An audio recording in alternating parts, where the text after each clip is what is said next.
everybody to Campaigns and Concoctions. We're a bunch of scabrous scoundrels who like to drink and play TTRPGs. Thank you to our live studio audience for that. I had to play with that. Very gracious. And you saw my face. Like, that was fucking awesome. Thank you so much for joining us on this adventure of cooperative storytelling. As always, if you want to meet up with us in a more real way that's not meeting up, because I know that sounded a little weird, but you can click in the links down below. Point. If you were on YouTube and seeing the point, know that we do not have enough subscribers, followers, whatever yet right now, but you can find us on Instagram at Campaigns Concoctions Pod. There you can find the links to the Discord. You can find the links to the you're already on Instagram, but you can find all of our stuff. But we'll get you there eventually. Fun stuff. How many subs do we need on YouTube? 30? 50? I don't know. I'd have to get it. We're at 6. Okay. I don't know if that means that we don't all subscribe to our own podcast on YouTube. I being one that I know for sure doesn't, so I will fix that tonight. We actually have more subscribers that aren't us than we do subscribers that are us. Doesn't surprise me. We suck. It's pretty awesome. So I've been distracted. yeah, thank you to everyone who likes, subscribe. Do that now. Like, subscribe. I'm going to point some more, and I'm going to put something right here. I hope you saw the cool glitch effect last time. That was really cool. But yeah, thank you as always. Join the conversation. Discord's been bumping lately. It's been really fun. We've had a bunch of new people. It's been really exciting to meet the new people, to talk about it. We have some really talented mini painters in the Discord server, as well as just our drinks are there. You know, we untalented painters like myself. Yeah, me too. Right. I also post painted pictures in there too. Yeah. We have the full spectrum. We have really great mini painters, and then we also post pictures of our minis. So thank you as always, friends. I really appreciate. I know the fellas also appreciate you. Thank you for listening. Thank you for watching. Subscribe, share, like, click the buttons, all the things. And with that, what are we drinking? I made a drink I'm calling the Skinned Knee, which is a... Sorry. Oh, yeah. There we go. I don't know how to make this go. There's the middle. Yeah, right there. The Skinned Knee. It is a bee's knees riff made with the Empress Elderflower Rose Gin. So there's 2 ounces of that, 3/4 of an ounce of lemon juice, and 3/4 of an ounce of blueberry honey syrup. Nice. Which gives a nice color and a thickness to it, which is kind of nice. Yeah, I'm enjoying it. It's lovely and tart. I think I would do more things on the next one. And I also want to try doing the same drink without the lemon and make it a stirred drink. Sounds pretty good. Yeah. All right. I made something. I'm going to call this our My Morning Martini. Nice. It's got 2 ounces of chai vodka that Curtis made, 1/2 ounce of overproof rum, and then a 1/2 ounce of liqueur 43 and 1/4 ounce of coffee liqueur, and then it had a St. George coffee liqueur. dime. Yes, a dime of orange flame expressed over the top. Yes. I think that's it. I made a couple of drinks. The first one I'll show is the Tongue-Tied, which I have made before, but it's refined, it's elevated, it's got boba in it this time. It is a boba Thai tea, boba in the bottom. I did Thai tea infused Remy Martin cognac. So it's 2 ounces of Thai tea infused Remy Martin cognac. You literally just stick the Thai tea loose into the Remy Martin, 10% by weight, Thai tea to cognac. Leave it for 24 hours, strain it through a coffee filter for about 30-45 minutes. And then I did a 1/2 ounce of Montenegro, and then I took sweetened condensed milk. And it's about 4-to-1 condensed milk to hot water, and just stir those 2 together until it's a consistency that you can actually pour. And then just mix it like you normally would a Thai tea. It's super tasty. The boba add like a really fun element to it. And then the other drink, which we have destroyed already, this was full, But this is the Magically Delicious, which is a Lucky Charms infused clarified milk punch using drum shampoo, Irish gunpowder gin. So it was 4 ounces of drum shampoo, gunpowder, Irish gin, 1 ounce of, a half ounce of boomsma, a half ounce of green chartreuse, a half ounce of liquor 43, a half ounce of Cointreau, a full ounce of Midori, a full ounce of lime juice, and then about 2.5 ounces of Lucky Charms infused milk. And then after I strained it out, you get about a 75% yield off of that. And I added in 1.25 ounces of water to pre-dilute it a little bit because it comes out hot. But with it diluted and on ice, it is fucking delicious. It is dangerously good, and it's magically delicious. Yeah, and that's for St. Patty's. I think this is coming out like a week or two before St. Patty's, right? It should be coming out on the 10th. So okay, so should be recording on St. Patrick's Day. So yeah, I am in honor of my more rural location right now. I have gone full American cowboy. Nice. With American whiskey, neat, and coolers. And a yellow jacket. Hell yeah. Mm-hmm. And without extra gold. As someone who went and listened to sad cowboy music this week, yeah, we went full cowboy. I'm not wearing my boots right now, but they have been wearing a lot lately. So, thank you guys for the drinks. If you guys want these builds, you'll see them on the Instagram page. You can see them in the Discord, or you can just hit us up in the Discord server, and you can ask about any of these drinks that we make. We have pros. I know I'm in a couple of Discord servers that actually some of our listeners are also in as well, and they love the fact that they can engage with our cocktail savants, our liquor mentats, as you will. They like to be able to, even if some of them they can't drink because they're not old enough, and they just they enjoy it. So shout out to all of them. So thank you. If you want to get into it again, I love how that's kind of become the meme now. With all of that, the last time that we met, the party was exiting the storage room of the Warforged after all of that had happened, and then the group started a long walk towards the last unexplored hallway that the party hadn't seen yet.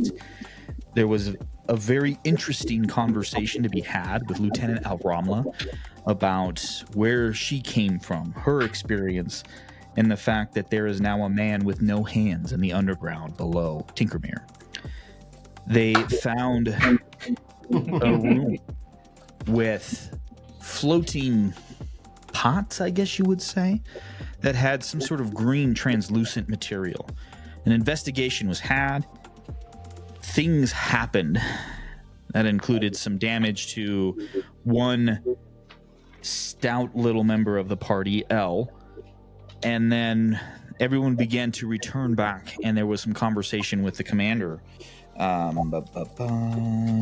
Get my names because there's too many people and I can't remember. Oh, Commander O'Mara, the General O'Mara.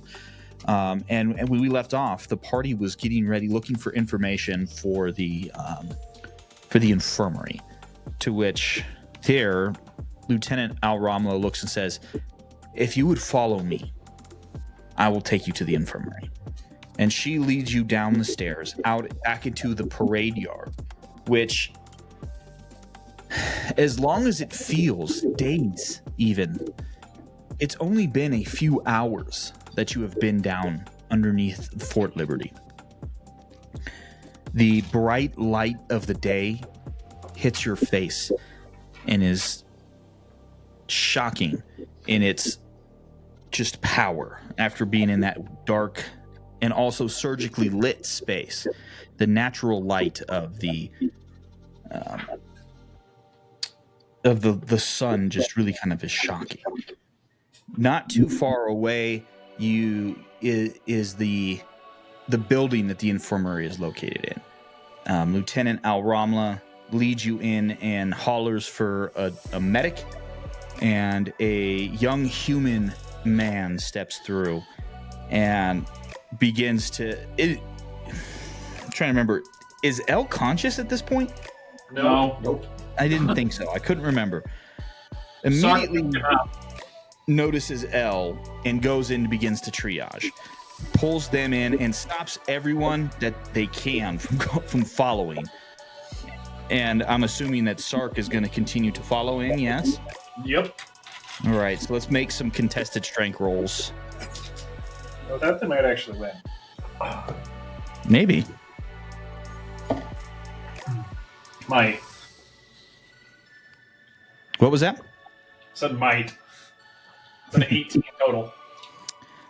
So you feel a very solid hand on your chest. And you look down and you see it's this young human man. And he looks up with compassion in his eyes as he has physically stopped you from walking forward. And he says, "This may be your friend. This may be someone more. But let me work." And you just kind of stop in your tracks at that point. And he is holding Elle with one arm. And he walks forward into his space, the door swinging kind of in that hospital manner that it does. And the four of you that are there, because Skald is also not there, are standing there and just kind of waiting patiently. And about an hour and a half later, Elle walks out, looking a little haggard. You see bandages covering a good chunk of his body. And for those of you who don't remember or weren't there, and we'll learn later, but yeah, that electrical charge really shot up and hit a lot of his arms and his body. And you see these raised angry red marks that had gone up his arms and into his chest, and that's where you can see the bandages covering him as he walks out. So, what are you guys doing? Does he have new pants on? Yes, he has the equivalent of scrub pants on right now.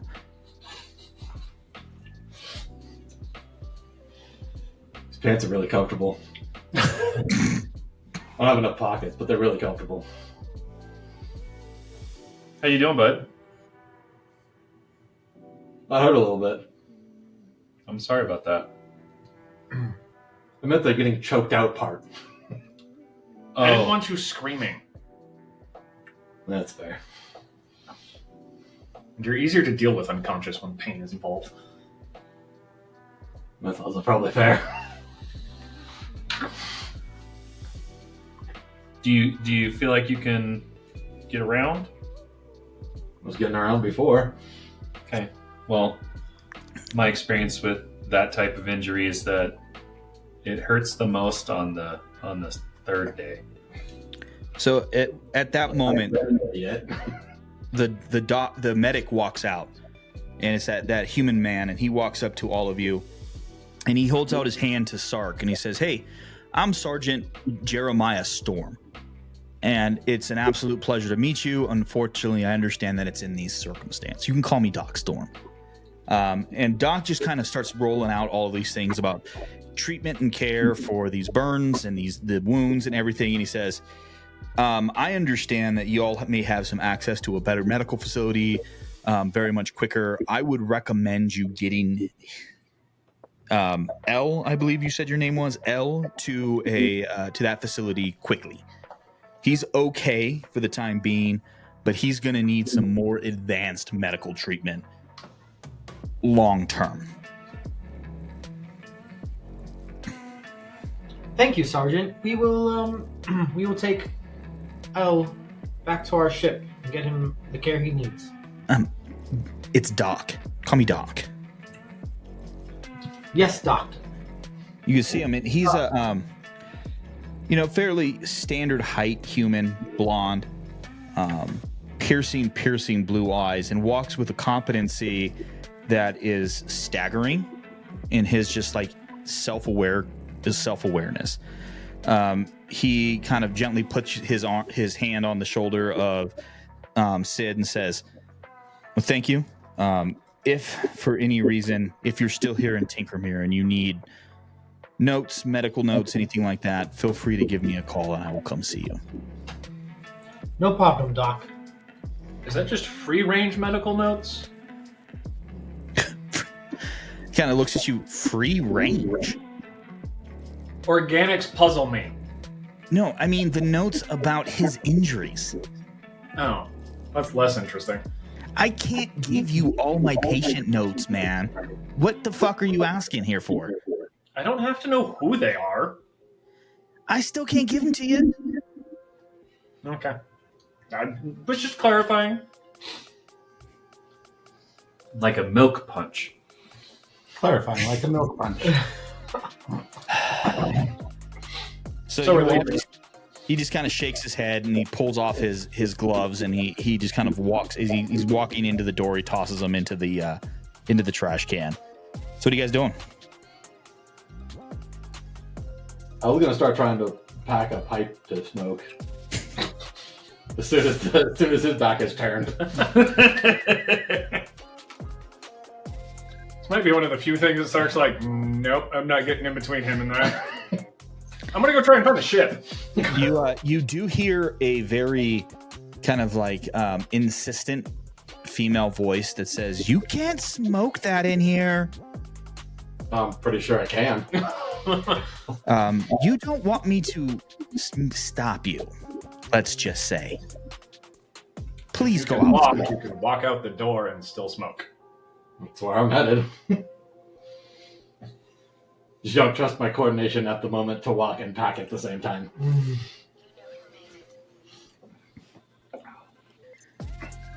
And as soon as he's packed the pipe to his satisfaction, then he's gonna pick a direction and start walking. He doesn't know where the fuck the door is, unless he can see a door outside from where he's standing. There's an obvious door outside. Okay, then he's gonna head for that. Yeah.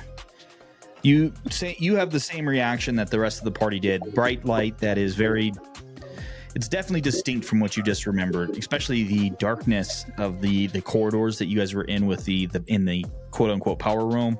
And then the sterile light that had been previous. And it's easy to see the ship. It's still hovering exactly over the parade ground. So I'm taking it that you guys are all walking towards the ship. Yep. Okay. So a couple of caving ladders have been put down, and as you approach them, you see Captain. Wow, why am I drawing a name blank? Captain McKinsey. I kept wanting to say Macintosh, and I know that wasn't right. You see Captain McKinsey and a few of the other sailors there conversing with some of the soldiers. And as soon as Captain McKinsey kind of sees you, you hear a sharp whistle blow. And the sailors begin very quickly and expertly moving up the caving ladders. And then Captain McKinsey walks up to you and says,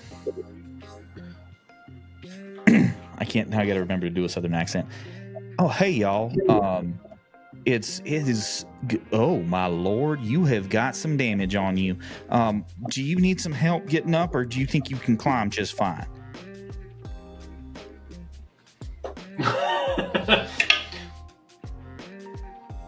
I was gonna look at the ladders and up at the ship and just go, that looks like a whole lot of fuck that. I mean, I say that every time I climb them damn things. But do you need one of my guys to carry you up, or you good? Like, what do you need? I can do it. Patrice leans over to Sark and says, extraction plan? Go? Question mark? No, we're not moving that fast. We're fine. Okay. Well, maybe Elle could ride on your shoulders. Wouldn't be the first time. As Elle is very slowly making his way up the ladder. He's probably still low enough to hear that and just go, yeah, but he's hard to steer.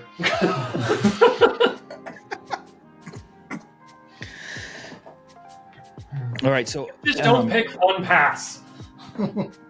So How high up is L at this point? how far up are you when you're having this conversation, Al? He's probably only moving at about half speed right now. It's probably only about 5-10 feet at most. I'm gonna Misty step to above him on the ladder and then keep climbing. All right, Elle, I'm going to need you to make a dexterity check because you are damaged. Fall off this way. I got him. Sucks. I don't feel great. That's entirely possible. That's not a great roll. I don't know what my modifier is, though. Remember, if you're gonna roll and you're gonna roll poorly, roll 1.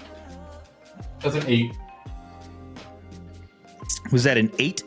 Mm-hmm. Okay. You watch as, I believe that was Sark who Misty stepped? Yes. Okay. And it kind of unsettles you at first. Like you're still just trying to recover. And you miss the next rung. And you fall. And oh man.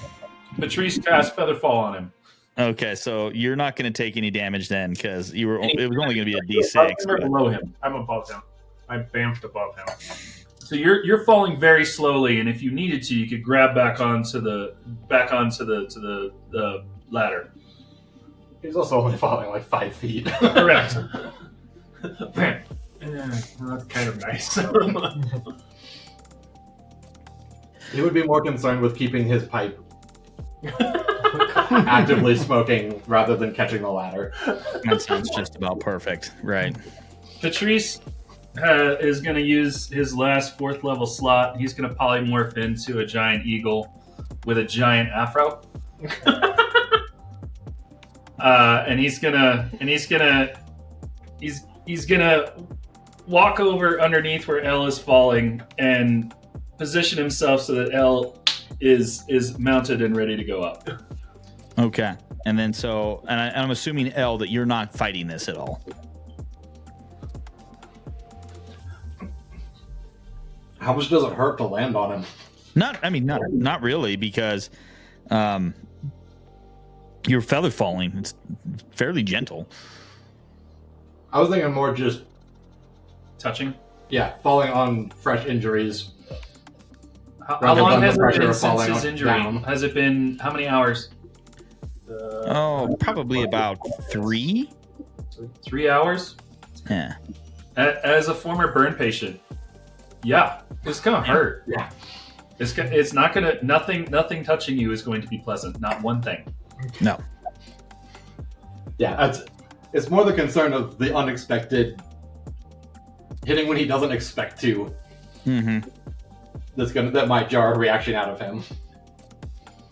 Okay, but you settle in uncomfortably, and then Patrice is going to take you up. Captain McKenzie is going to follow up after he sees that.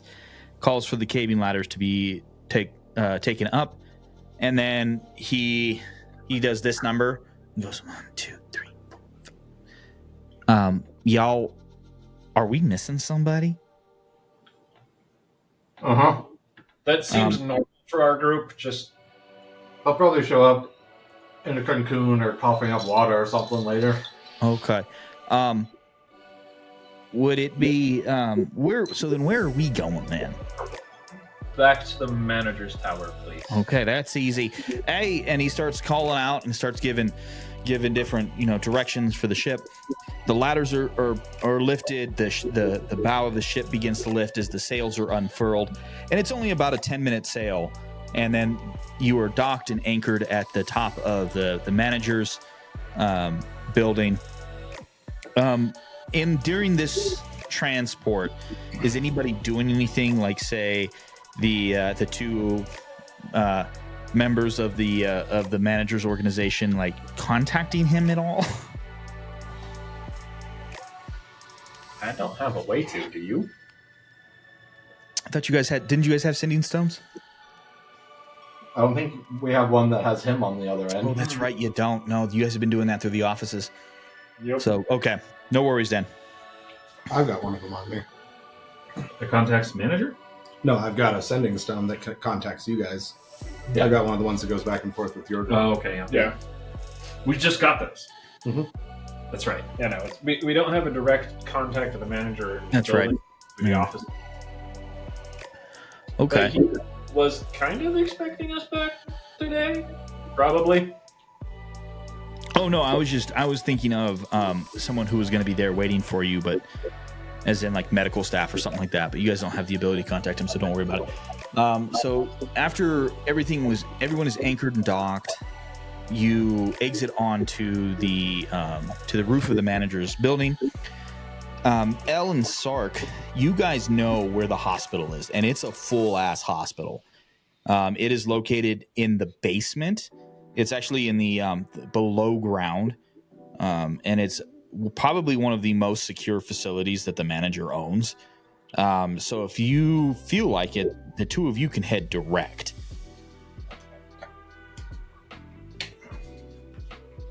I'm assuming you want to go there. How long would it normally take to get from the landing area to the hospital area? Probably about 5 minutes. We'll see. Okay. Yeah, he's just gonna start hobbling that way then. Okay. Now the Sorry. other three. Follow, and then just look at them and like settle in. Possibly see if you can find our missing companion. And So that's if it. you guys- Let's start to follow. If you guys remember, you have been given a conference room and a couple of rooms that have been kind of assigned to you, and then on the same floor there is a little cafeteria kind of thing, a little cafe for the people who are stationed there and who live there. I would assume the rest of you are going to head there. Where would you be skilled in those three locations? A room, the conference room, or the canteen? That's the word I was looking for, the canteen. I'm probably in the conference room reading a book. Okay. So I leave it to you, the other three of you. I mean, the two of you who are really here, one is stuck in traffic and ski traffic in the mountains. I don't wish that on a lot of people, so he's suffering for missing today. So Sid and Patrice, what are you guys doing?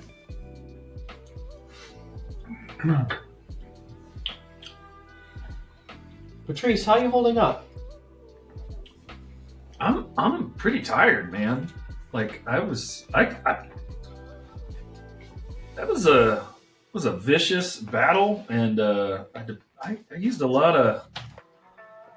Well, I don't have much capacity left for the rest of our day, so I'm ready to eat and have a smoke, talk about robot babies, and go to bed. That's it.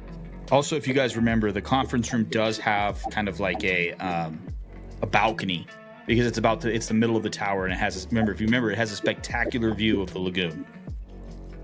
And it has food. And we're there, right? We're there smoking now. Like You know, can if you want to.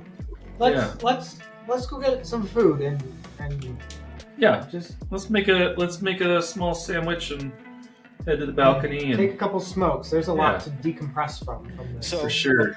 we'll say this is the order that you guys go. You're having this conversation as you're walking down. You go to the canteen.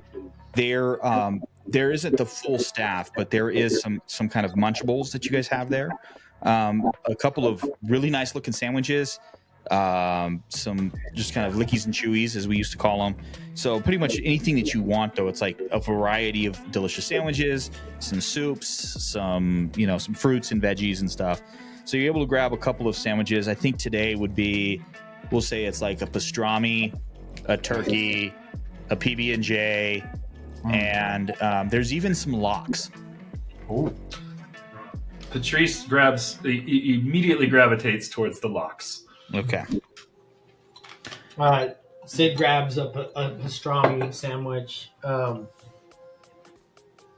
and that's pretty good. I was just saying if I see John. Can I see John? Not in the canteen. Oh, sorry. I thought we went to the I'm in the conference room. I thought we went So that's why I'm saying I'm working. I'm getting there. I'm getting you there. My bad.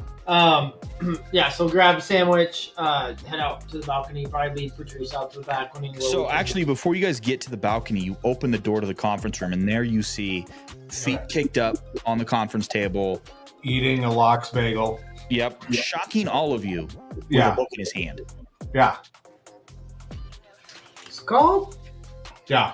how'd you get here? Honestly, I kind of blacked out when everything was going down and left because I thought we were done. And then when I turned around, I was actually talking the entire time. I turned around and there was no one around. But I do have some theories about what's going on. I've since learned most of those theories were incorrect. You're still going to tell us all of them, though, Did aren't you? you? No, I'm not going to tell you Did any you of them. figure out those were incorrect from that book? From talking to some people and from finding a book, yeah. Okay. Yeah. Tell me more about this book. I want to have found a book that just has legends about some things that resemble the Warforged. Okay. Go ahead and roll a investigation check, because at some point you would have exited and you would have found out that there is one of the best libraries in the world here in Tinkermere. It is part of the Temple of Helm, and you would have known this having been a former resident of the Syndicate. Now, hear me out. I'm not looking at spines of books in the library. I'm going up to the front desk, and I am very eloquently describing exactly what it is that I need and charmingly requesting assistance. So go ahead and roll a persuasion check. Okay, thank you. From now on, if any of you guys have a problem with the check that I asked you to roll, Yeah. that is how you do it. Nice. I got a 19 there. Perfect. He also made the really bad pun about the helm count Mhm. place, though. Right. So, you have a book called Theories of Automation. Nice. The problem is, you don't know if these theories are horseshit or not. Right. You know, this They book, sound really great, but who knows if they're real? well, and part of it is that this book is about 1,200 years old. Sure. So this book describes, it uses some location names that the only reason that they are familiar to you is because Sid has said some of them, but it mostly talks about a kingdom in a mountain valley of an area called the Nicodeic Expanse. Okay. And there is a small group of warriors and guards that are part of this kingdom. And I'm not saying the kingdom because I had another friend name this kingdom, and he utilized the name from a work, and I don't want us to get copyright struck. DCMA, please don't come after us. Right. But they are the guardian. They are part of the small pocket of guardians, and there's not many of them, but they continue to live on, and they refuse to let any organic investigate their bodies when any of them dies.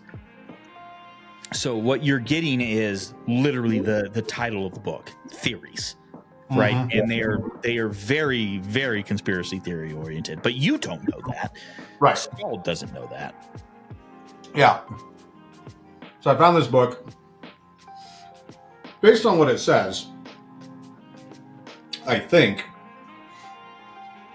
if rich people stop being dicks, we could all live in a utopia entirely supplied by non-sentient labor. However, there's a lot of shit in here that sounds really cuckoo. And it sounds like, I don't know, they're like, look out for, look out for the tieflings because they're gonna steal all your gold, sort of things. You know what I mean? Like, I'm just saying, it seems a little racist and a little conspiracy theory-ish, but I'm not sure. It does, however, make me feel like most of my theories were probably wrong, even though I don't think any of these theories are correct. Have to show it to El when he's out of the infirmary. El's in the infirmary?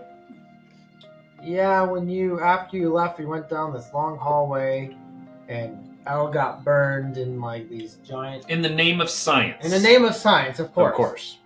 For El, but he got burned in these electrical conductorous fluid. I'd show you. Like you. bottled lightning? It was like a capacitance of flux. A flux capacitor of goo that burned him. Was he blood recuted? What's going on here? Yeah.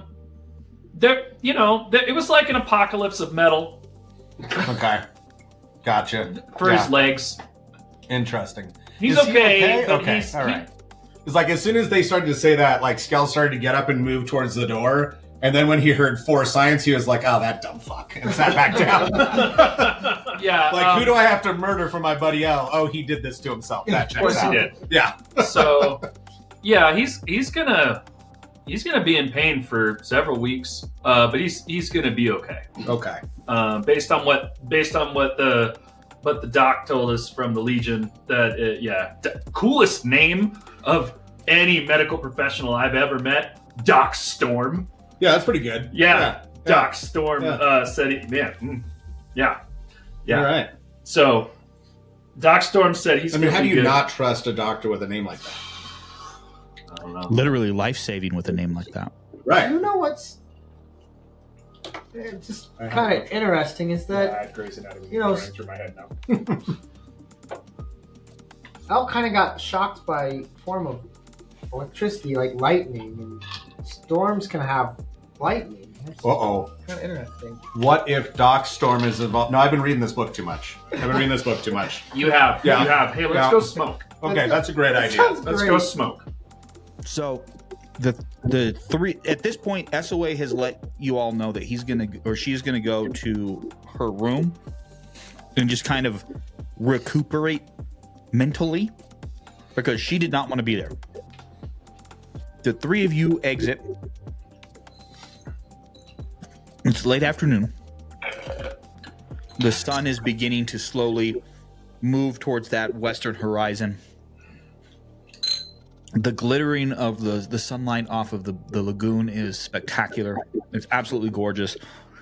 The three of you have just very nonsensical, unimportant, conversations just to kind of decompress and everything. As El and Sark have made it down. And that's where we're going to take our first break. But I do want to give a quick shout out. Just so you guys know, that medic is named after one of the best medics I have ever met in the military, Doc Storm out there. If for some reason you happen to listen to this, I love you, brother. You've done a lot for us, so I love you. I miss you. But I needed a medic's name, and you're the only one that came to mind. So I love you, brother. But stay tuned with us. We'll be right back in just a few moments.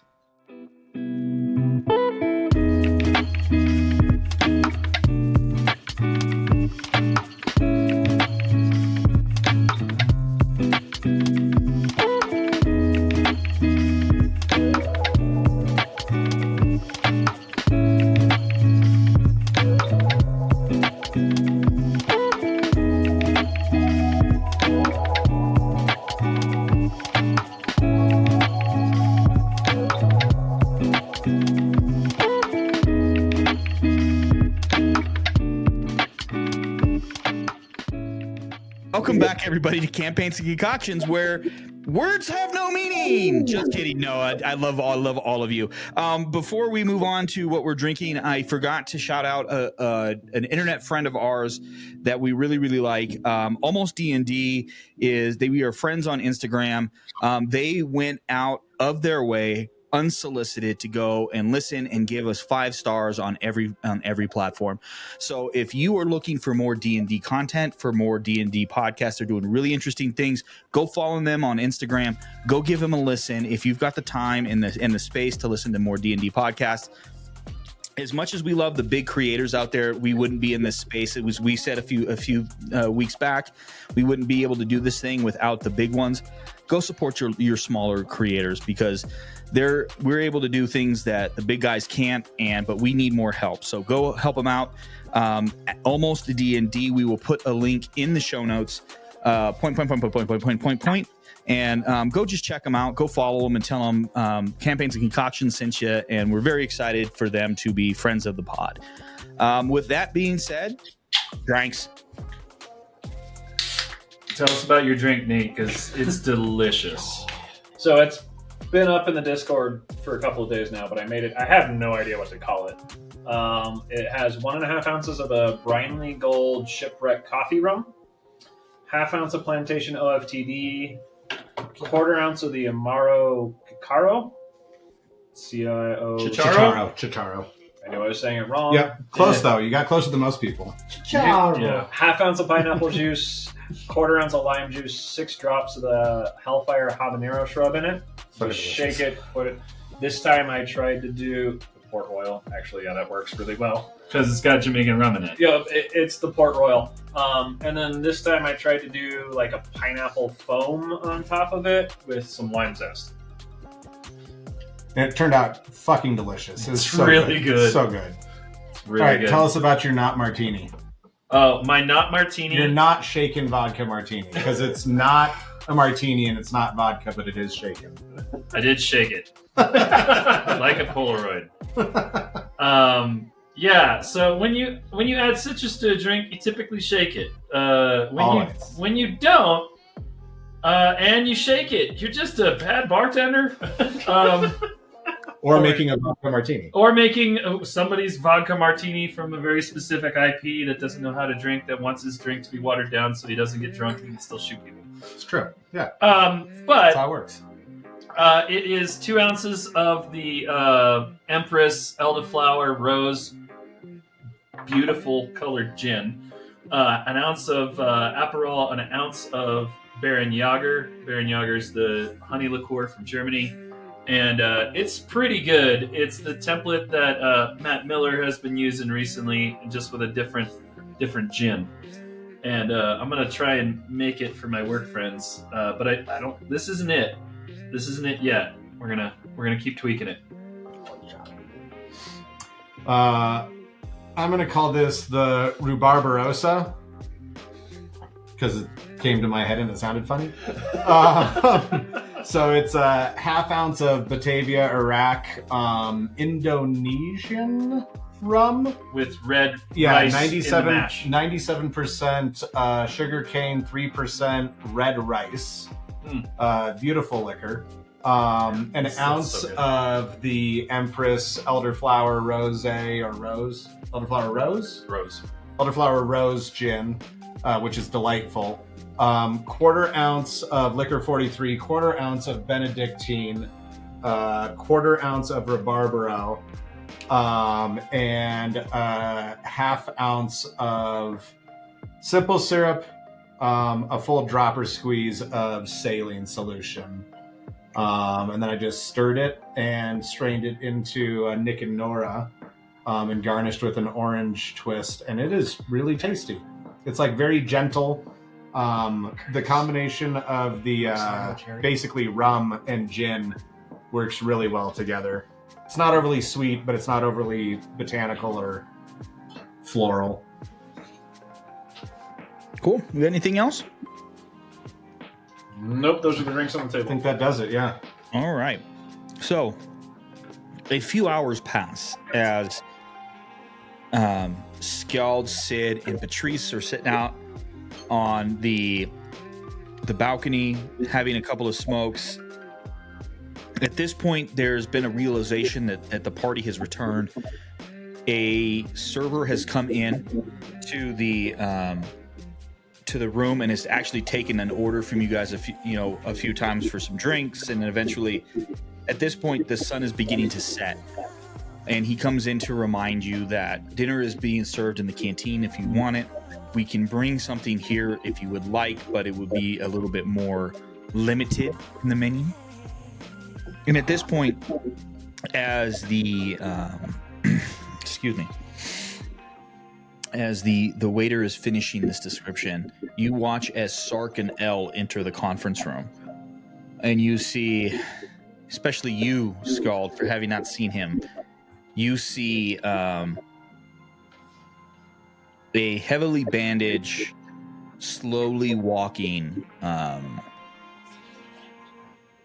Elle, and he's looking just rough and tired. So what are you guys doing? You guys coming to dinner? At least your appetite's still there. Still have yet to find a way to get that to go away. What the fuck wouldn't I eat? I don't know. Some people, when they encounter traumatic experiences, they tend to just vomit everything up. It's not like it's the first time I've been electrocuted. I'm not. It's not the first time he's been electrocuted since we met you. Did you throw up the first time you were electrocuted? I don't fucking remember. That was a long time ago. No, of course we're coming to dinner. You know this party. We're foodies. As soon as she says that, Elle turns around and heads for the canteen.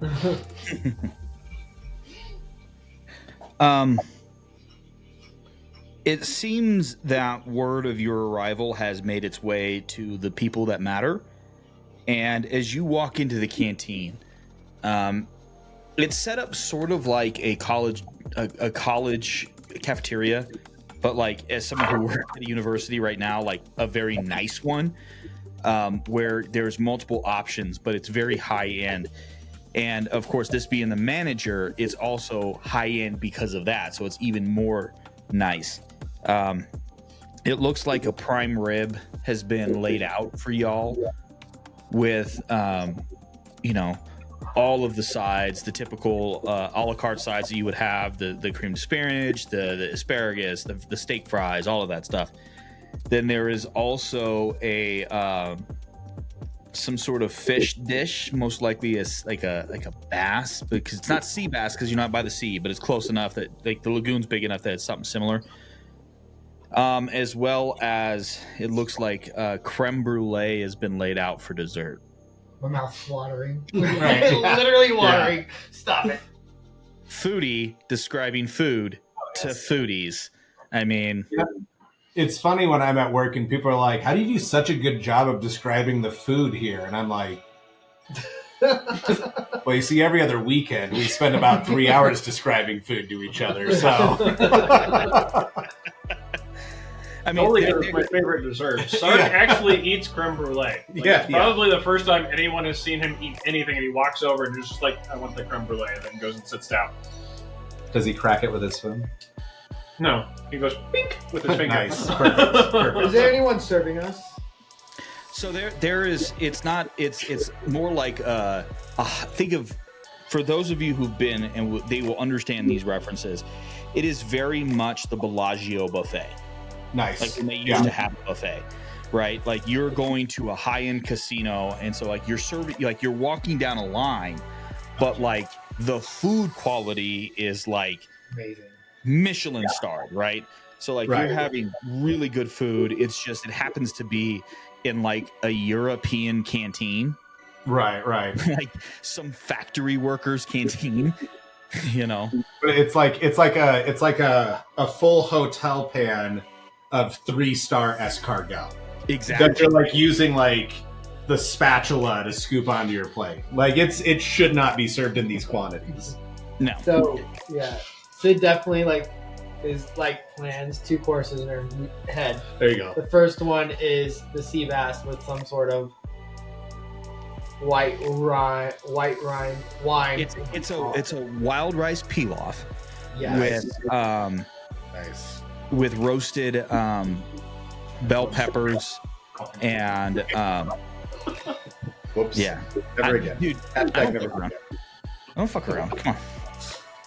I think Skjald is worried that they're going to limit the number of plates that he gets, so he's like Chinese Pizza Hut stacking. Like, I don't know if you're familiar with this, but he's like building a barrier of biscuits around the outside of his plate, and then layering in like rice pilaf, and like so it's like 5 meals, but just one layer at a time. And at the very top is like a circle of cucumber slices, like 8 slices tall, as like a barrier wall filled with salad, and he's just going to eat his way down through like 5 different meals. As you were sitting down, Skjald, and you're beginning at the salad. Yeah. This person is one of those they're obviously an employee, and he comes up to you and says, "I get it." They don't stop you. You are here a guest of the manager. Everything is compensated. Well, they can't stop me because it's one plate. They won't stop you, period. Elf Because it's one walks plate. over about that time with a similar plate to Skjald's. Yeah, but then you have to get up multiple times. See? All right. See? I appreciate the information. That's why I stay thin, is I walk back and forth. It sounds like a lot of work. Yeah, we did people. Yeah, I mostly kill people to stay in shape. So you notice like y'all kind of just take those initial seats that are right next to to where all the serving stations are, and most of the employees are kind of sit in the like really far away. But then you notice that there's these big glass windows, and they're looking off on the other side over the city. And you guys remember how spectacular during the day that view is, and it's got to be even more so at night. So you notice that the people who've been here, who are not worried about how much they're gonna fucking take away from you, are sitting over there. And there's just a couple of pockets. It's for those of you who have been here during breakfast and lunch, it's very busy. But night, it seems that most people actually live out in town. They don't stay here very often, so it's very quiet and nice. So you're able to kind of like reserve and stay kind of within your own group. So you're having your meal. Go.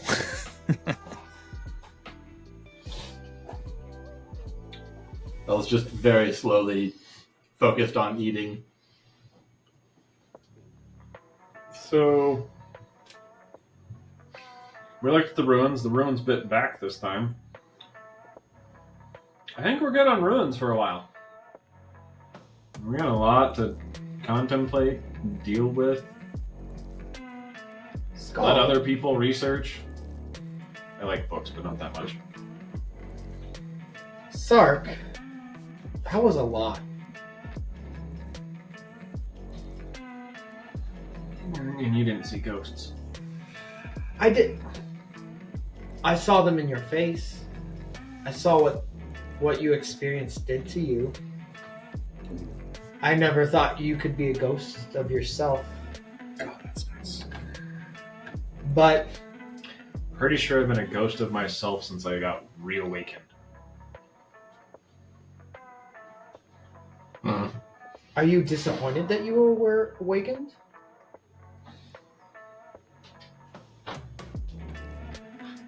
I don't know yet.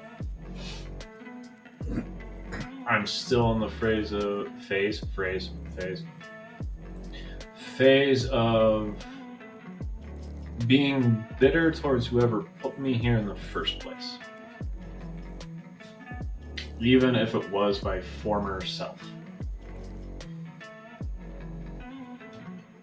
Scald, or oh my god, You're Sid. Sid looks down towards her chest and kind of fidgets with her her chest mechanism that powers a lot of her abilities. I've had so many questions for the man who did this to me, and she like is tapping on her chest.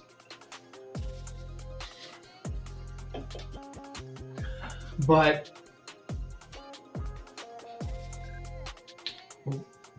I don't know how I would feel. I thought I wanted the answers, but after watching you get answers, I don't think it solves anything. I'm so sorry that I wouldn't say I have answers yet. I have You've gotten more questions, and I can only imagine I'd be left with the same. Like if I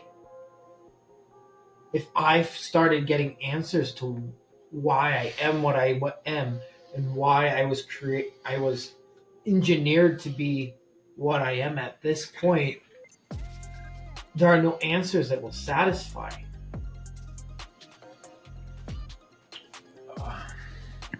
I know pieces of what happened, or progress, or slices of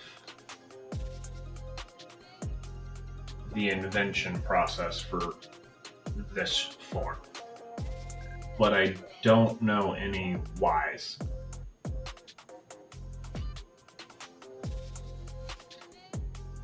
I saw myself and others in my group, which was the first one we found, with the proto-elves, proto-eladrin, whatever they are, and something happening and them being disappointed. And then the other place was just the group mourning, crying out to me with some flashes of some stuff, but it's still, there is no explanation as to why. And it's bothers me in both possibilities, that were either new souls or souls that were co-opted into these forms, willingly or not.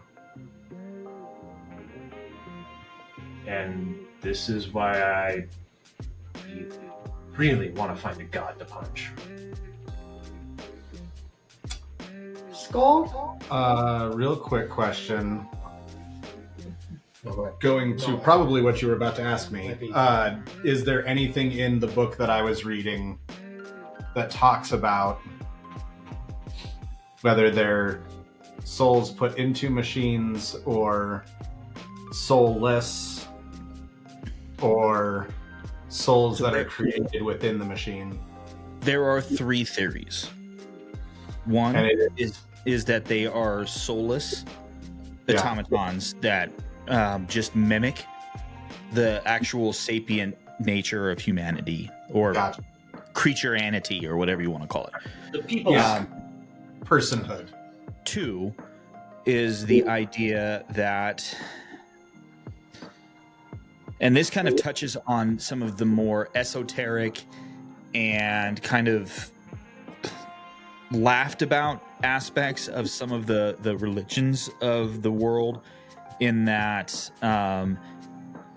souls last very long after your death, and that what they're doing is they're stealing the souls and putting them into the mechanical bodies.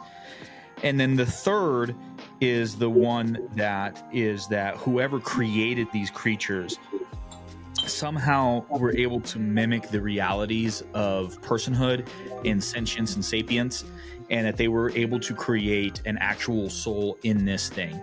The book actually claims that that's the most ludicrous of the theories at all, and he just has to put it in there to be a good scientist. Gotcha. So, were you about to ask a question? Yeah. Sorry. Go for it. Skull, Patrice. I won't deny that there's a god. I just don't know which one to follow, or who would demand my allegiance. Do your gods give you guys any answers to the whys? If a god demands your allegiance, don't fuck with that god. I generally tend to follow. Follow is a strong word. I generally tend to contract with the entities that sometimes call themselves gods, based upon which one gives me the shiniest toys to play with. And go ahead and roll an insight check, Sid. Insight. What is my insight? Probably better than mine. 9. Okay. That's it. Okay. Okay. You heard what you heard. You heard what you heard. No, there's just for context for both you guys players and the audience, there is a very deep mythology and pantheon and things that go around with it, and you only learn it when you learn it. So Yeah. there's stuff. There's stuff. There's stuff there. Sid still hasn't figured it out. She spent too much time killing things. Here's the thing too, and I think the reason I'm going to give you this, I think this is just kind of a good context, and I think because I know your character so well and everything, the nature these are the kinds of things that Sid would be grappling with anyways, because Absolutely. the Nicodeaic Expanse is one where the so-called gods have had an outsized impact. So there's spaces where some of the lore of the region is that this is where a god battled. Some say an ancient city fell. Some say it was just an ancient kingdom that destroyed the land and it never healed. Like it's one space called the Desolation, and like there's all these theories about it. There is what happens in the Bridgehold and the Wildlands and the Unfrozen Sea and all these things, and there's a lot of impact from worshipers and gods and patrons and all these things. So these are things that I think Sid would see and question and ask about. So I think you're on the right space. Sark, I don't know if you're the right person to give this book to. Maybe I should give it to Elle, but it kind of touched on some of the things you were talking about. I don't think this guy knows what he's talking about. I do think that he has some interesting information, and he draws some wild conclusions from the information that he has. But he does talk about the concept that the word that he uses is automatons, which may have souls that are effectively stolen from the great expanse of souls that exist after people die. Although it seems like he discounts that one pretty heavily. He also says that maybe when automatons are created, they're granted souls. He outright says that's bullshit, that nobody is building souls in machines. And then he also proposes that machines don't have a soul, but just mimic kind of the mind of a souled being. Again, I think his conclusions are trash, but he does have some ideas about this stuff, and it might be worth looking into because you guys are far smarter than me, and I think I'm smarter than this guy. So you might be able to take some of the information that he had and draw more reasonable and educated and informed conclusions from some of the information that he provides. Which one is it? It's called The Theory of Automation. The Theory of Automation. Have you read it already? Nah. Good researcher. You're Yeah. a fucking idiot. That's kind of what I felt. Yeah, that's kind of what I felt. I'm not Good even gonna researcher. I'm not going to make you roll for that. Yeah. And of course, Elle has Yeah, rolled. I mean, it's in their library. He's found it before, yeah. That one's dead, right? I didn't get a punch him. Okay. You're from the Nicodeaic Expanse, though, You right? could go punch him if you really wanted to, I guess. Close to it, right? Not You know, you're in it. You're a part of it. Did a We're lot of work. we're part of it. Do you know anything about these automatons? History. No, definitely not. 5. Sorry. I can't roll. I feel like he's rolled on this previously. I do too. I feel like he's rolled about Warforged in the past. The DC is exceptionally low, also because sometimes things happen. Yes, you do know about these things. So please don't sue us. The Kingdom of Roshar is and I didn't find out about this till I had already been running a campaign for 3 months. So What's the other name that people call it? Reshart. they just call it the Hermit Kingdom, even though it's not the Hermit Oh, Kingdom. that's so The good. Hermit Kingdom. The Hermit Kingdom. So in the Hermit Kingdom, In the So- Crab King. yes.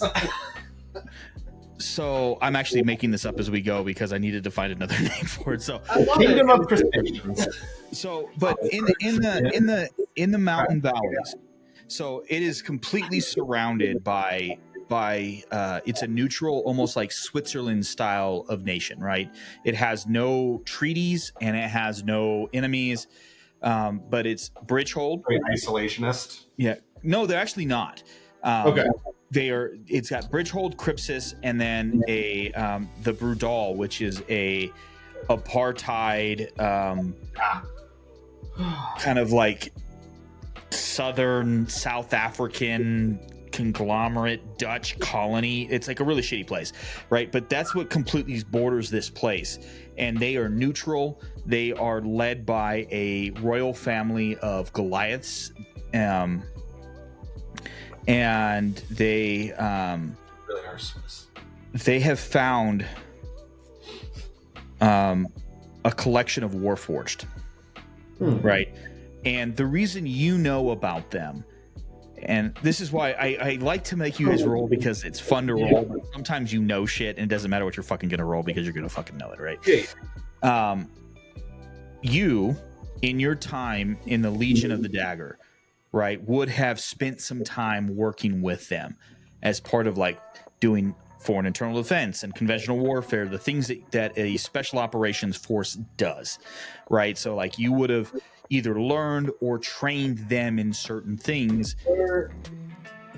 I know we've talked about this, but were the ones I've seen as advanced as the ones I saw? No. No. So Sark and the ones that you saw were more advanced. No more advanced. Okay.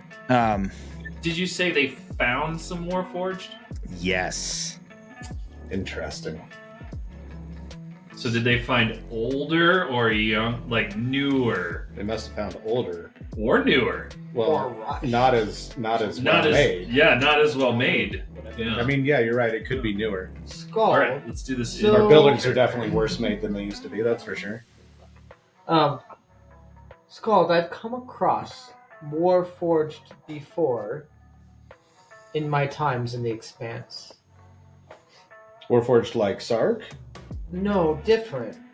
Not either not as advanced or not as well made. Interesting. Like the Or same sexy? No, that's a good question. sex. Yeah. sex, Quality wise, like, were they similar aesthetically? Yeah, were they as Or handsome did they as Sark? look like they were maybe made by a different set of hands? Are we rediscovering an ancient arms race? You Were want to they put on a actually new made arm? arms? Would it, Literal arms. Yeah, I think that's a great question.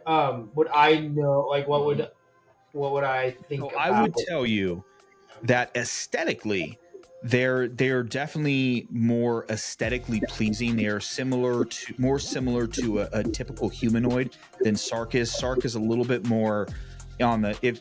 Please correct me if I'm wrong, Nate, on this one, but a little bit more on the robotic appearing side, but still obviously in a humanoid form. But however, seeing Sark's capabilities and Sark's sentience and sapient, these Warforged do not match in that way. It is purely it's definitely a appearance over quality of make kind of thing. Interesting. Form over function. So While this is happening, is anybody drinking something hot? What? Like coffee or something? don't with think Have the- we so. finished dinner? That's No, up that's to you a great guys. question. If we finish dinner, then I will be having an espresso. Yeah, same. Also, Like, whether So this- anyone has gone to get dessert or not, Sark hands out creme brulee to everyone and grabs himself a second one. as soon as the creme brulee hits, Scald Espresso. is in it, and he's got an espresso appears in his hand like it was prestidigitation. Probably at this point, this is what's happening: is the dessert's wrapping up, and you guys are having these conversations. Then while Patrice has his espresso out, I'm gonna use Ray of Frost on it.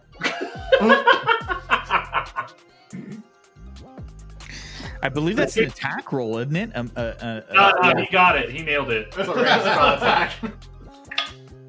Which is a More than enough. yeah, Plenty 26. from across the table. Yeah. I see this? I see this as it happens, Mm-hmm. and I set it down because my fingers are freezing. And you see the beam come out, and then Elle going, "Oh fuck! God damn it!" yeah. Because all of his magic casts down his arms. Yes, it does. Which is why he wanted to do that, to see what would happen. Amazing. I'm going to counteract. I'm gonna set it on. Is there anything on the table that's metal, like a knife or a fork or something? The cutlery is, yeah, for sure. I'm gonna set it on top of a piece of cutlery, and use shocking grasp to heat it back up. Also for you, Elle, while the pain is severe, it's nowhere near what it was because the clerics, because the manager is who he is, he hires the best, so he's got some really type-in clerics who are casting things like greater restoration on you and everything. It's like you are still tender and sore and in pain, but it's nowhere near what it was a few hours ago. Yeah. Greater opiation. Yeah. Because Morphination. Greater now morphination. I'm gonna say something real. As somebody who spent 10 days in the burn ward, fentanyl gets a bad rap around the world right now because it's a very abusable drug. Yeah. It is also a necessary drug. It is the 100%. only way that I got through the deep breathing process every day Oh God. was Yeah. IV fentanyl. Ugh. And yeah, so As someone who's the people that have teammate- designed that and third continue to degree, use it like for the proper Medicinal uses, yeah. holy shit, is it a godsend. As So someone whose teammate was burned over 85% of his body with third-degree burns from an IED blast, yeah, I get it. But right there, let's wrap it back to where we were talking about. Yeah. We were talking about the aesthetic appearance and the mechanical operation of the Warforged that Sid had encountered in the Nikidiak Expanse in the Hermit Kingdom. So you're saying they were prettier. They were prettier, but they were a little bit bitchly. Sark pulls out one of the other arms and goes, Thunk, you want to install a new arm? I'm curious what it does. Yeah. Let's go. And so, like, Sid will turn to Skull. The head for the workshop. Let me put it this way. Sark would put 10 Sarks through those fucking things without trying. Yeah. You just saw the two of us walk away with one of the arms, Mhm. like, do-do-do-do-do. Not to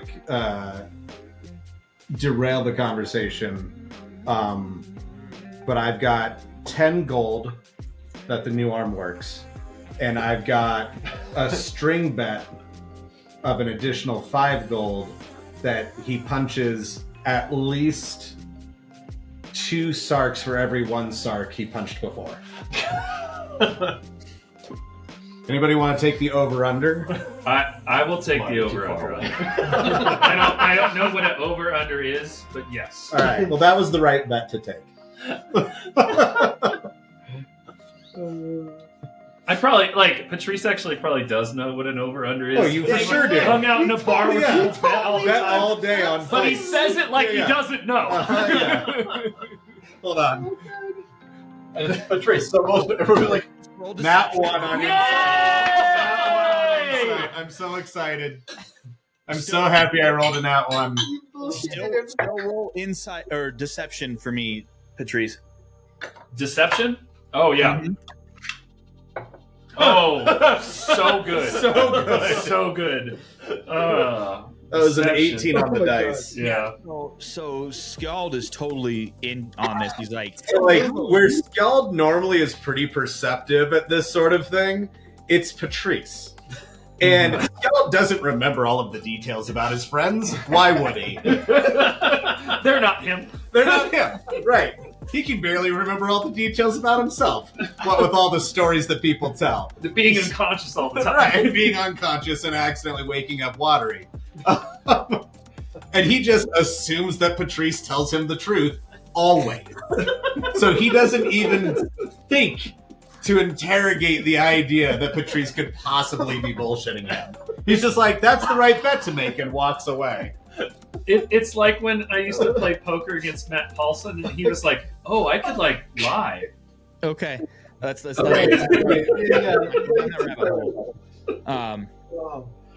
All right, so at this point, Sark and Elle have walked off to head towards whatever, and then you guys have made this bet. Is there anything else that the three of you would like to do as you are wrapping up this conversation?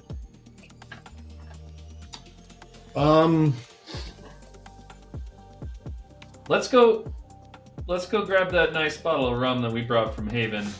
Go out to the balcony, smoke, and talk about some of the shit we saw today. Yeah, I'm totally up for that. Let's do that. So you guys go and grab that. Burning off the steam the way they need to. Yeah, we're gonna do it. We're gonna do it the way we do. Yeah. So you go grab the bottle of rum, Mm-hmm.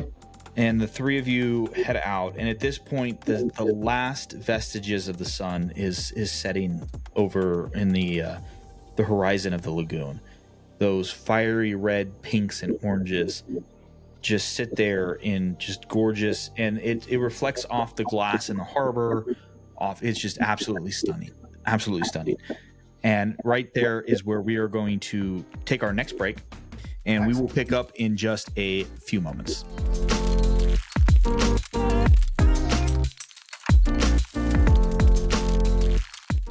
Welcome back, everyone, to Campaigns and Concoctions, where we have decided that every podcast, streaming, live app, whatever, is essentially the same with just weird things. Don't ban us, Riverside. We do love you. So Yeah, we still want to use the service. It's just you're all the same. we use you because we like you, but there's a lot of things that you do that are the same. You do some unique things, but whatever. What are we drinking, gentlemen?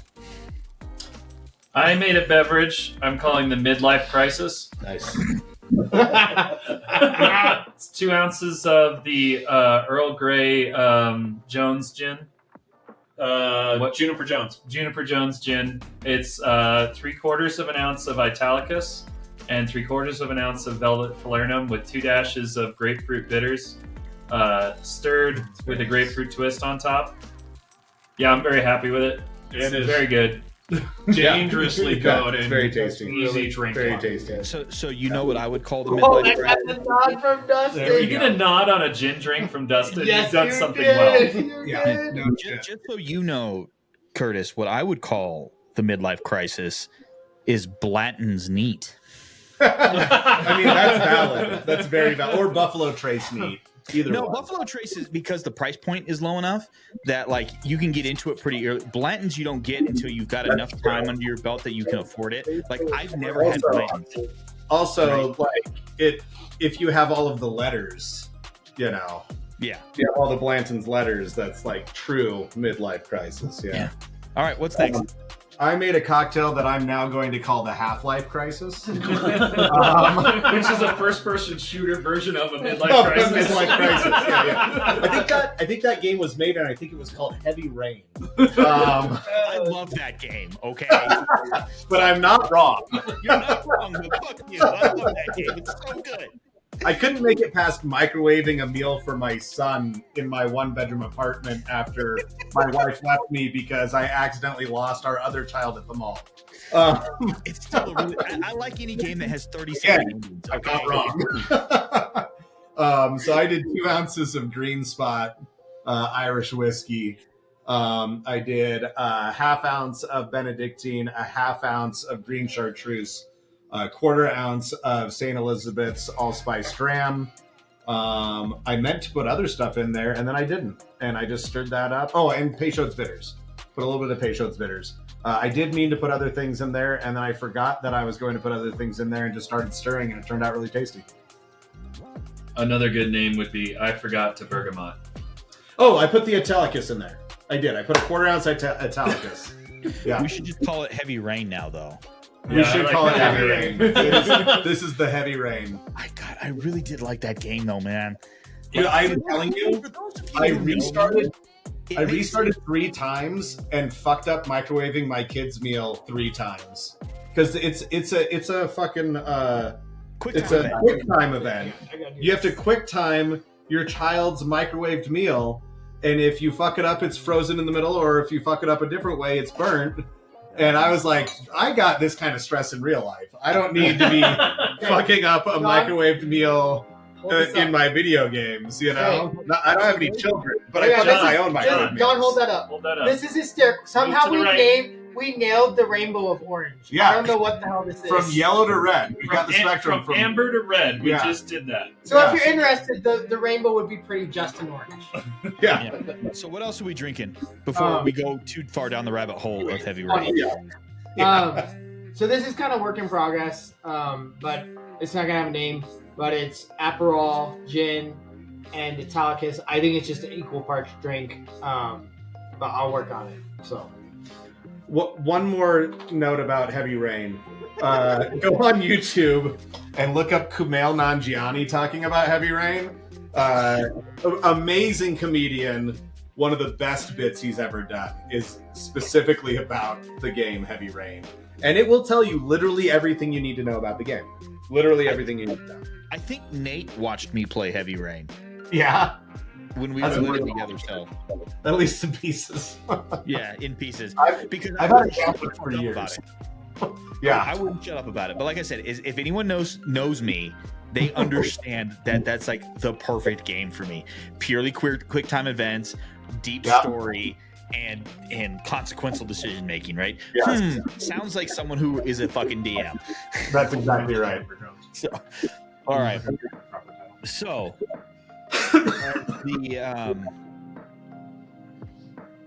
the three who are out on the balcony finish up their drinks, their conversations, and their smokes. You all dissipate into your separate accommodations. Elle and Sark, tell me what you're doing. Trying to install a new left arm from one of the ones we found in the new ruins. Okay, so Elle, I'm gonna need a bunch of rolls. Number one, I'm going to need an Arcana check, which I believe is intelligence-based, which means that you get advantage because it's based on technology or something like that. If I remember your whatever Artificer Breaking D&D rolls.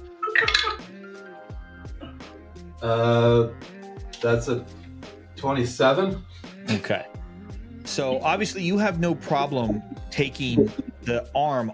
Hey, wait, which arm? Left. Okay, left.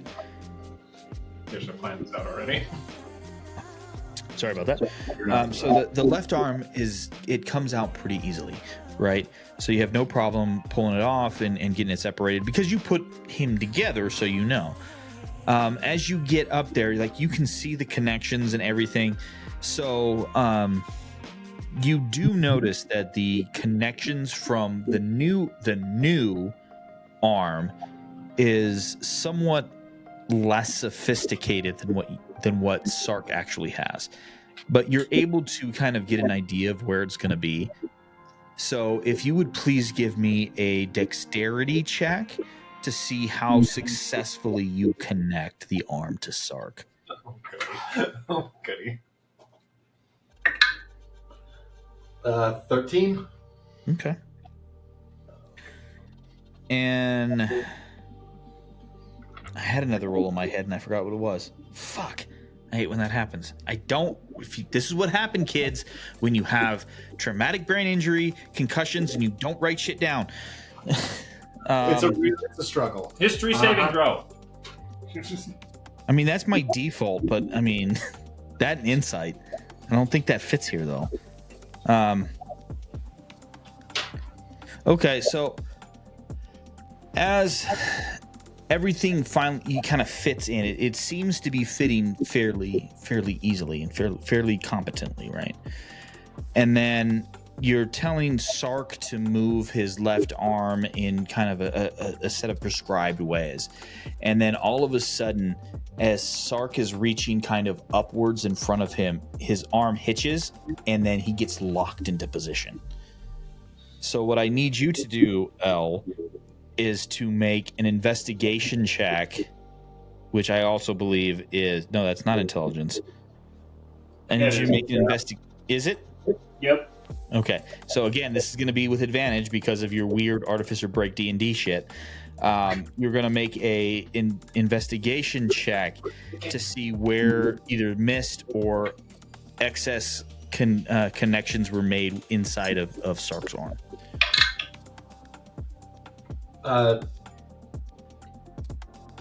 Yeah, 27. Okay. I rolled the same you're thing. What was that? I rolled the same thing as last time. Different modifiers, man. No, it's not. So this time, as you're looking in, you notice that, or you know this just because you have put them together. I'm very much feeling like Riker in the episode of Measure of a Man when he knows how to turn off data. Like, this is kind of like Elle and Sark right now. So like, you know that you can kind of pull apart the joints a little bit. You motherfucker! That was perfect. That was fucking perfect. Couldn't help myself.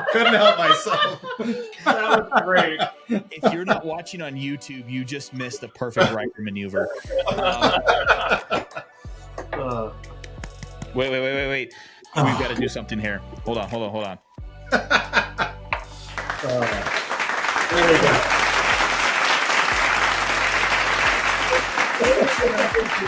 That was Earlier. Oh, we did. if you're gonna derail me, that's the way to do it.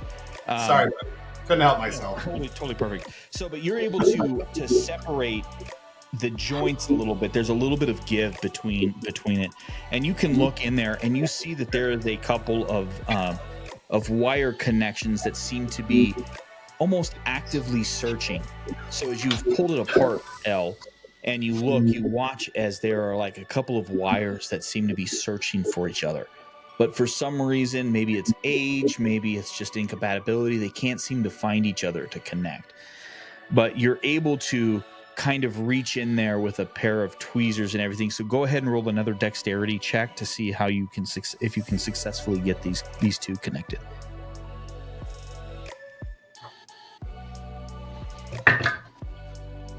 It's a 21. Oh, nice. So you're able to kind of reach in there and you're able to kind of time it just right, very much Danielson style with the chopsticks and the fly. And you snatch both of them together and you have these tweezers that kind of lock in place and you just kind of leave it there as you're holding Elle's left arm kind of separated. And then you reach in there with this kind of arcane soldering iron and you just... and you're able to pull everything out, get it separated, and then kind of sit the arm back in, and it unhitches and begins to operate just fine. What are you guys doing? Sark will go through like his basic morning routine to figure it out, like striking and doing stuff, and just to feel, especially like weight differences, how it holds up, like does it have a change in speed, kind of thing. So, as you do this, the arm itself is slightly lighter because it's adamantium. Yeah. So it's a little bit lighter, even though that you had been previously made mostly of wood and metal, but the metal is just not the same. Yeah. And it seems that there's an extra added oomph as you strike.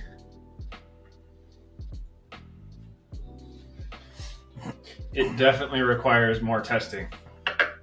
We need to find people to punch. Wonder if they're still having dinner. This seems like a long-term experiment. Like, to make sure we have another one in case I want a second arm of this variety. Otherwise, the rest of the stuff can stay here. And then we can figure out who as a group we need to go find to punch. I was gonna start pulling out all of the various pieces that he put in the bag of holding while they were in that room. So if I remember right, you have one of each arm which one of them you put on. You have one leg Yep. and a thoracic cavity and a dome. You got someone's Heart dome. and a head. A heart Yeah. and a head. Yeah. The head is the only thing that did not go into an extra dimensional space. Yeah, that's right. The heart went into the extra dimensional space. Sark has the head. It is currently in Sark's room, just sitting somewhere. And you guys are in El's laboratory, right? Yeah, Okay. laboratory, workshop. It's Sanitarium. interchangeable with L. Tech space number 2. So yeah, it's pull out all the pieces. Sark will put the other arm in his bag of holding to save for later, and then be like, "You need sleep." Yeah, probably. You can either choose to sleep, or I can put you to sleep again. I was gonna walk over. I'm assuming L has a cot in his lab because it's L. It's your lab, you tell me. Yeah. He almost definitely has something resembling a cot or some form of bed in there. And he's just gonna walk over after it says, "Yeah, probably," and just shuffle over, pull that out, and fall on it. Sark is going to basically do sentry rest for the entire night, like spin on the table, sit lotus style, and just keep an eye on L through the night. Okay. He So apparently feels bad you got hurt. say that again.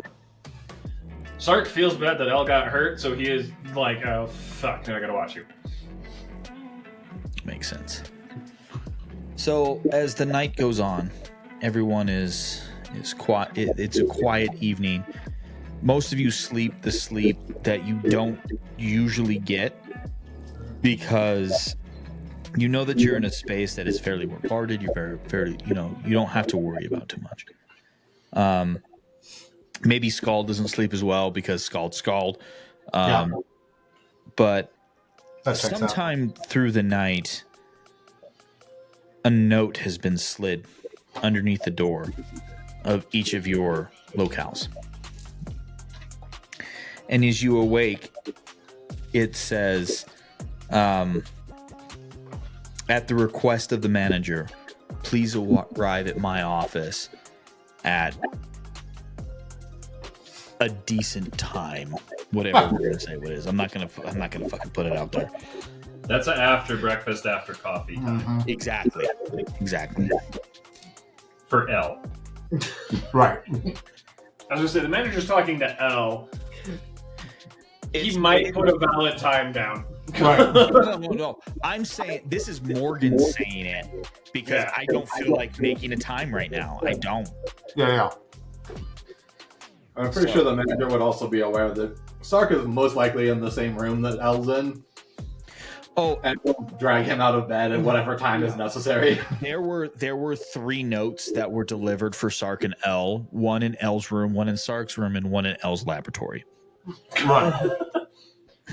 About right. Mhm. And at no point was this time reasonable for L. It was way too early for Alright. Mhm.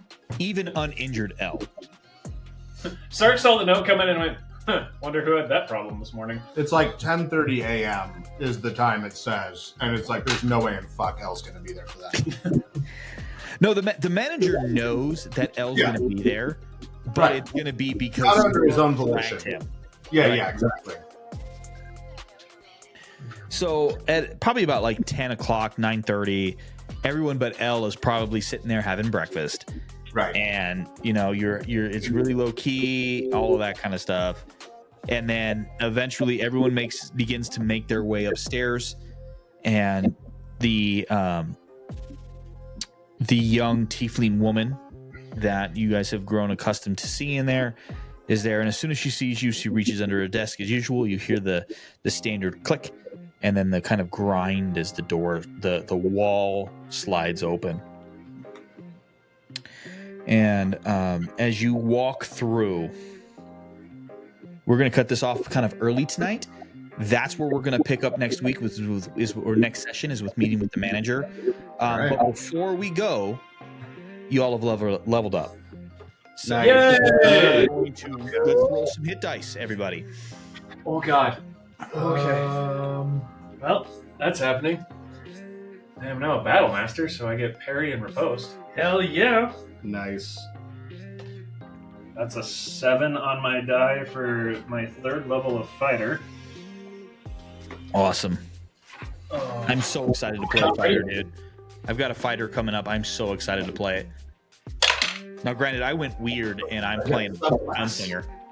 I'm not prepared. It's okay. You can still roll. Well, you know what? 78, 9, I'm at... Patrice got a 5 of 6. Nice. Elle got 5 on an 8.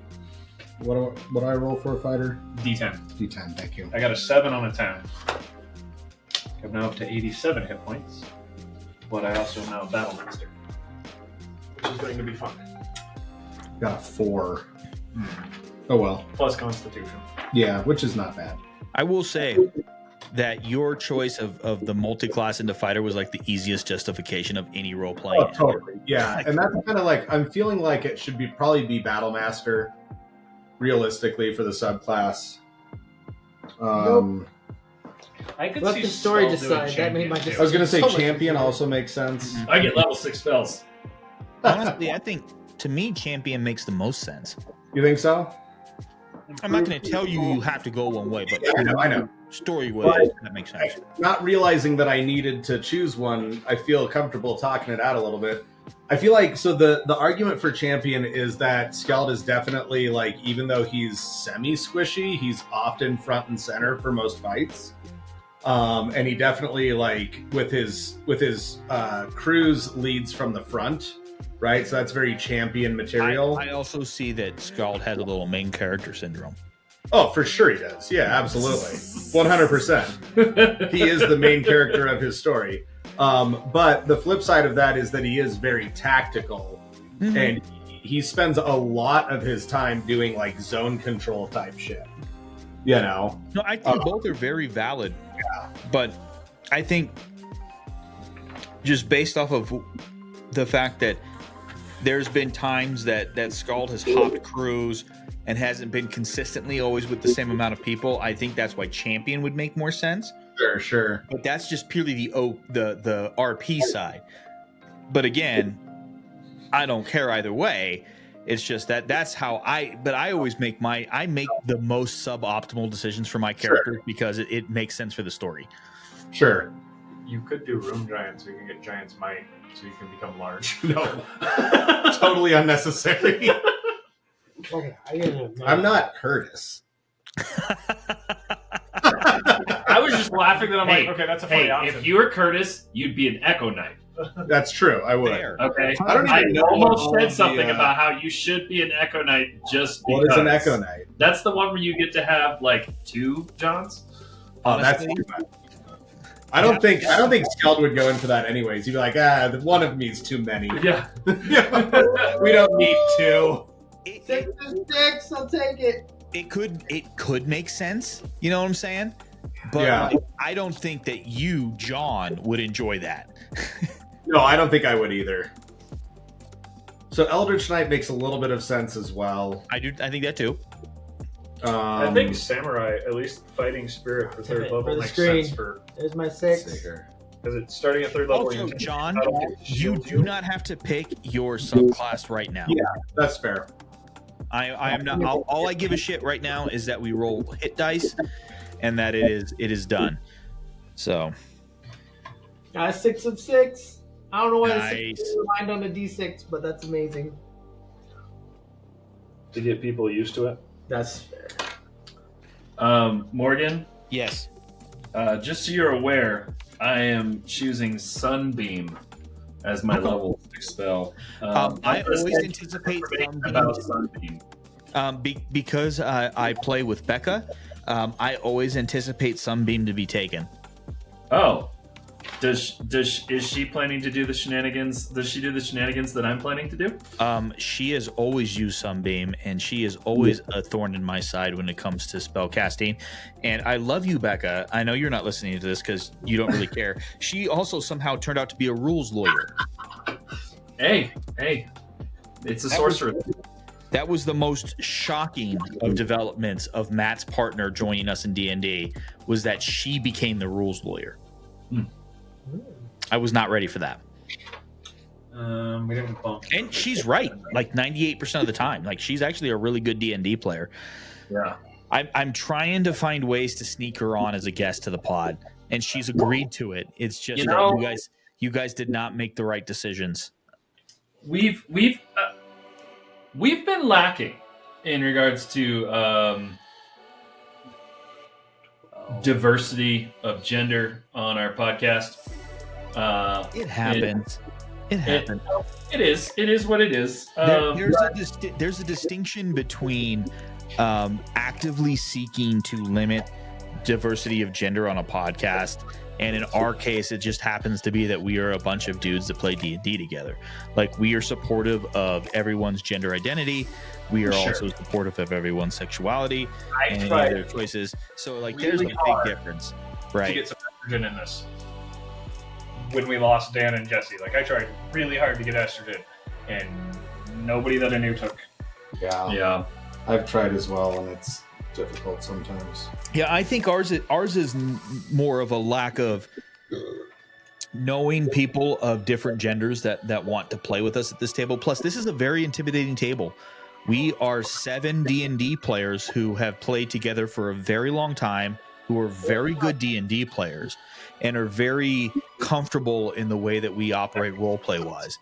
So you're getting a look behind the curtain, dear listener, onto what the creation of a D&D table looks like, as someone who has run and played at like 6 different tables, and some of them the majority female tables. It is hard just to find a full table, dude. Like, there's a reason I still only have 2 out of like the 7 I've played at, you know. Hey, Speaking of Curtis and I made our own table. No, That's right. It's the most estrogen-filled table. I love the table. So if you guys don't have, if y'all are not on, this is why you need to get on the Discord. This is why you need to get on the Instagram, because we are watching as not only is Jared taking his first baby steps as a DM. Congratulations, Jared. I'm very, very proud of you. We're little girls. We are also watching 3 or 4 little girls, 3 little 4 girls. little girls. Yeah. From ages 6 to 9. Begin their journey in D&D, and I am so excited and so happy for it. It is get on the Discord.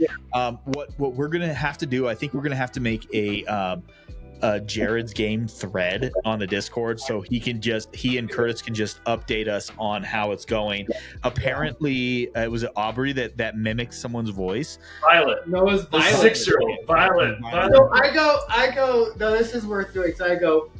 The villains are like, "What do you do? Like, we need to do this." And like Violet just cuts in. I forgot the plan, and she's metamorphed into one of the creatures and totally mimics what I'm doing in the voice and nailed it. I was like, "Oh, you didn't forget what we're doing in the game. That's literally what your character's saying." Oh, she nailed it. She nailed it. It was so funny. She's just like, "Hey, I forgot the plan. Can you tell me the plan?" It was just... So if you're listening to this and you have small children and you want them to enjoy your nerdness and everything, start them young, man. Start them young, because they have vivid imaginations. They're going to understand. It's very easy to get into them. So congratulations, Curtis and Jared. Jared, I'm super proud of you doing a DM. It's hard to DM, even if it's for kids. So good. So with that being said, though, y'all, we did have one thing I wanted to. Curtis had a book he wanted to shout out before we leave for the night. I've been reading a book called Girly Drinks, A World History of Women and Alcohol by Mallory O'Mara. And I just want to share one of the anecdotes that I've learned from it. So, the first person to design a still was somewhere between 100 and 200 AD. and it was a woman named Maria the Jewess, and she was one, a Jew, and two, an alchemist, and she wrote a book, and that book was about alchemy and about the world and the physica and all that stuff. And within it, she details how to build a still. So she built a still somewhere around 150 AD. A still was never used to make alcohol until 800 AD by a guy in Iran, and that guy took wine and distilled it, but didn't drink it.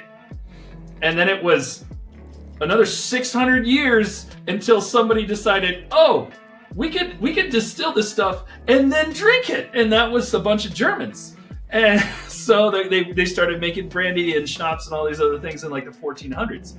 And you learn this, like, this book is really, really cool because it a lot of the history that is history has excluded women from it, just by the nature of the patriarchy and what happens. And this book is kind of explaining the person who discovered the still, the person who decided to put hops into beer, the people that have really kind of like made alcohol what it is today. We have totally missed out on a whole half of that history. And I really have been enjoying and been intrigued by this book. So go ahead and pick it up and you'll learn a bunch of cool shit. So shout out to my sister Rachel for giving it to me for my birthday. There is a long history of women within the world of booze. One of the best texts that I ever read as a history student becoming a historian was about Cecilia Pennefader and her work in an ale house and an all-female ale house after her husband died. It's actually absolutely wonderful. So there's a whole long list of stuff if you want to dive into it. History is beautiful. So thank you, Curtis, for sharing that. I really appreciate it. As always, thank you so much, everyone, for joining us on this adventure of cooperative storytelling. We thank you so much for joining. If you want to engage with us in a more real way, point. Click the links down in the description below. As always, and until next time, drink well. Drink well.